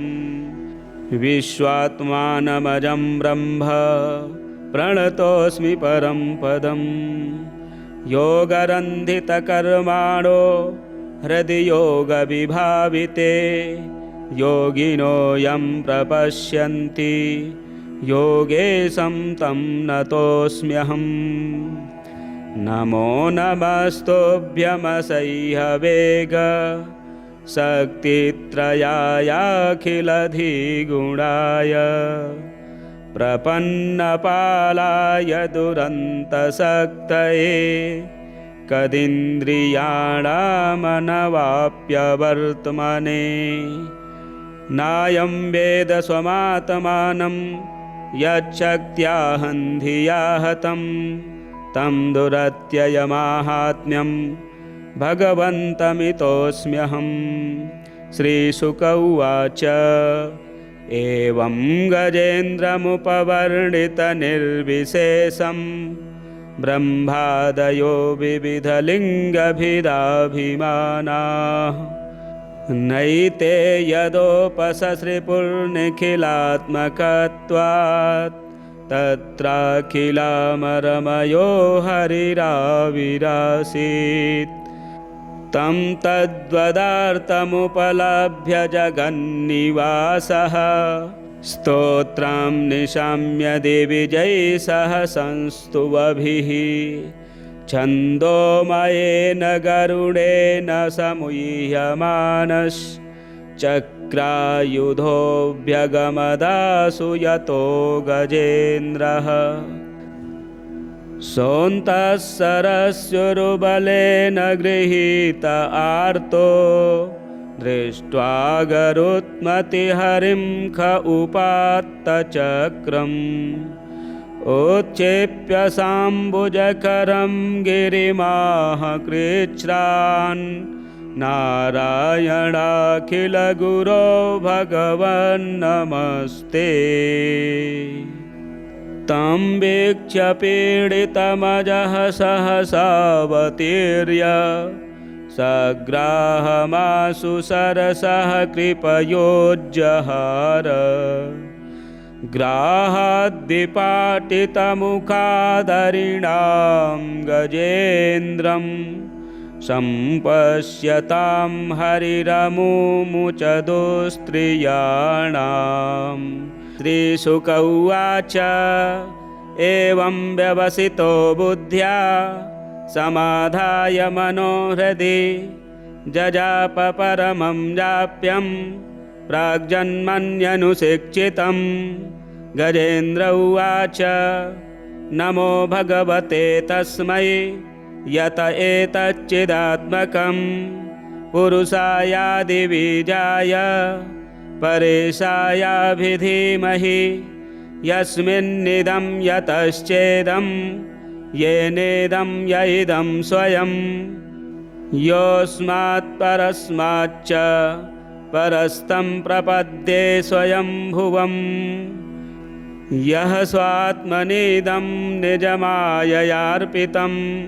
क्वचिद्विभातं क्व च तत्तिरोहितम्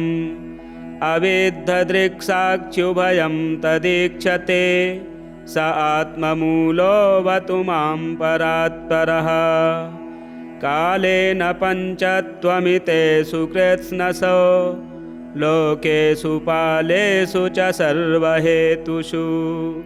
तमस्तदासीद् गहनं गभीरं यस्तस्य पारेऽभिविराजते विभुः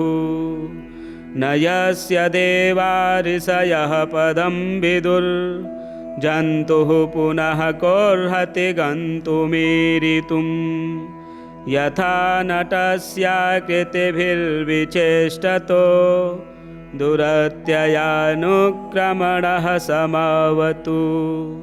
दिदृक्षवो यस्य पदं सुमङ्गलं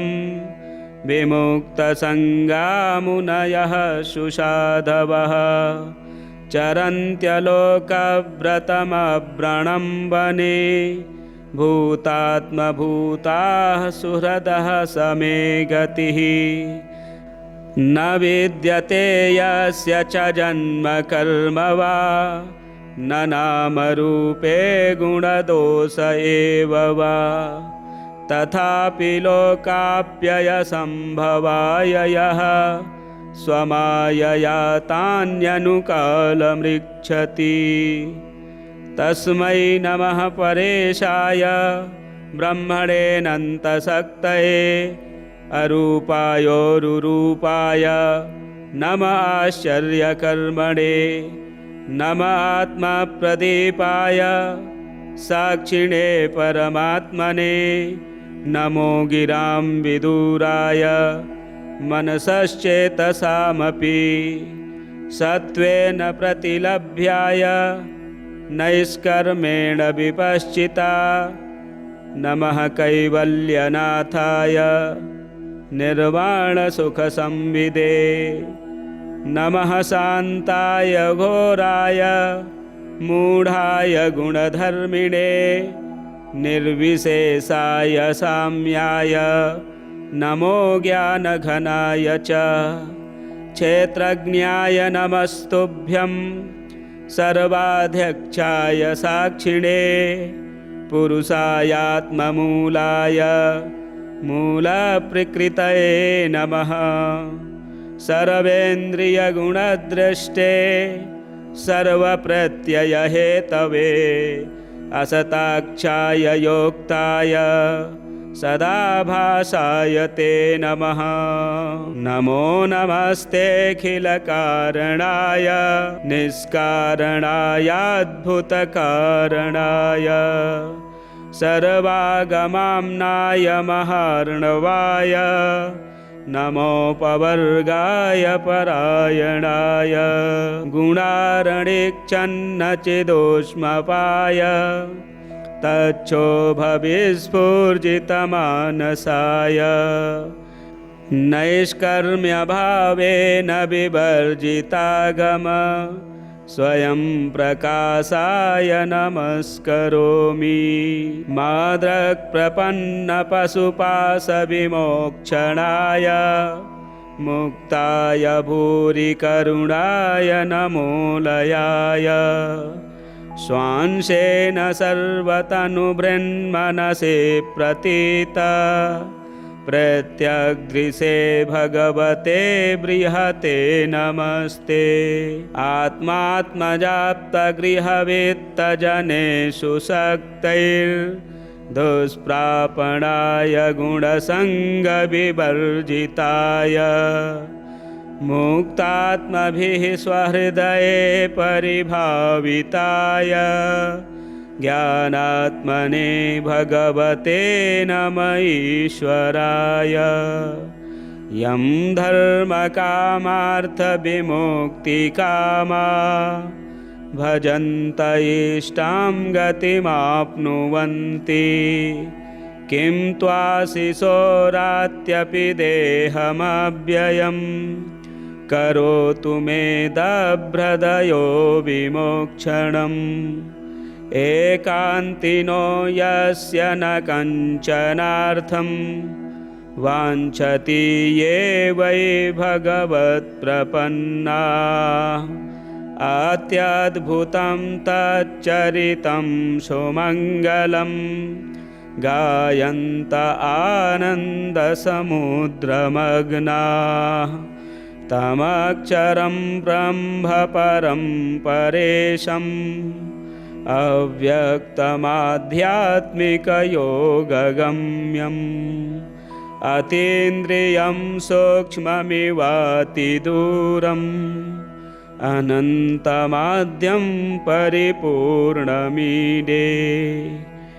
यस्य ब्रह्मादयो देवा वेदालोकाश्चराचराः नामरूपविभेदेन फलव्याचकलया कृताः यथार्चिसोऽग्नेः सवितुर्गभस्तयो निर्यान्ति संयात्स्य सकृत्स्वरोचिषः तथा यतोऽयं गुणसम्प्रवाहो बुद्धिर्मनः खानि शरीरसर्गाः स वै न देवासुरमर्त्यतिर्यं न स्त्री न षण्डो न पुमान् न जन्तुः नायं गुणः कर्म न सन्न चासन्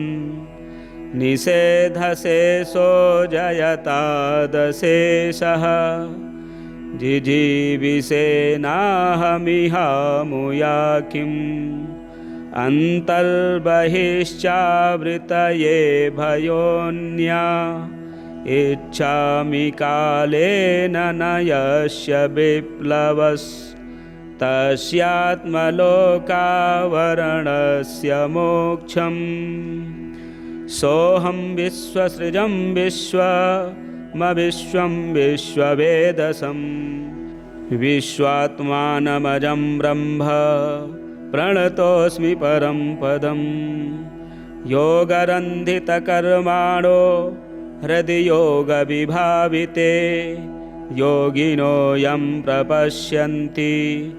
योगेशं तं नतोऽस्म्यहम् नमो नमस्तुभ्यमसह्यवेग शक्तित्रयायाखिलधिगुणाय प्रपन्नपालाय दुरन्तशक्तये कदिन्द्रियाणामनवाप्यवर्त्मने नायं वेद स्वमात्मानं यच्छक्त्याहं धिया हतं तं दुरत्ययमाहात्म्यं भगवन्तमितोऽस्म्यहम् श्रीशुक उवाच एवं गजेन्द्रमुपवर्णितनिर्विशेषं ब्रह्मादयो विविधलिङ्गभिदाभिमानाः नैते यदोपससृपुर्निखिलात्मकत्वात् तत्राखिलामरमयो हरिराविरासीत् तं तद्वदार्थमुपलभ्य जगन्निवासः स्तोत्रं निशाम्य दिविजैः संस्तुवभिः छन्दोमयेन गरुडेन समुह्यमानश्चक्रायुधोऽभ्यगमदासु यतो गजेन्द्रः सोऽन्तः सरस्युरुबलेन गृहीत आर्तो दृष्ट्वा गरुत्मतिहरिं ख उपात्तचक्रम् उत्क्षेप्य साम्बुजकरं गिरिमाह कृच्छ्रान् नारायणाखिलगुरो भगवन्नमस्ते तं वीक्ष्य पीडितमजः सहसावतीर्य सग्राहमासु सरसः कृपयोज्जहार ग्राहाद्विपाटितमुखादरिणां गजेन्द्रं सम्पश्यतां हरिरमुमुच दुस्त्रियाणाम्